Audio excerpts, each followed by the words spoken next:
আসসালামু আলাইকুম। এডুকেশন বাসানা চ্যানেলে আপনাদের স্বাগতম। আমি আজকে গরিবের মজক ভাজি করে দেখাবো। এটা খেতে এত মজা, এরকমভাবে ভাজি করে খেলে গরুর মজকটা যেরকম মজা, এটা খেতেও ওইরকম মজা হয়। এখানে আমি কচু নিয়েছি 2টা। কচুগুলোর মাঝখান দিয়ে কেটে নিতে পারবেন, চাইলে আমার মতো এরকম গোল গোল করে কেটে নিতে পারবেন। হলুদ দিয়ে সিদ্ধ করে নিয়েছি, সিদ্ধ করে এখন ব্লেন্ডারের জায়গায় ব্লেন্ড করে নেব। একটা কড়াইয়ের মধ্যে পেঁয়াজ কুচি, কাঁচামরিচ, রসুন কুচি সবগুলো একসাথে দিয়ে একটু ভেজে নেব। আদা বাটা, একটু রসুন বাটা দিয়ে আবার একটু নাড়াচাড়া করে ভেজে নেব। ভেজে নেওয়া হয়ে গেলে এখন আমি গুঁড়ো মশলাগুলো দিয়ে দেবো। হলুদের গুঁড়ো, স্বাদ মতো লবণ, মরিচের গুঁড়ো এখানে একটু কম দেবো, আমি কাঁচামরিচ দিয়েছি।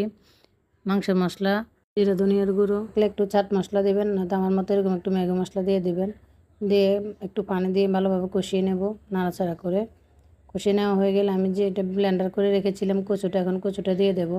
কচুটা দিয়ে এরকমভাবে নাড়াচাড়া করে নিলে পানিটা শুকিয়ে আসবে।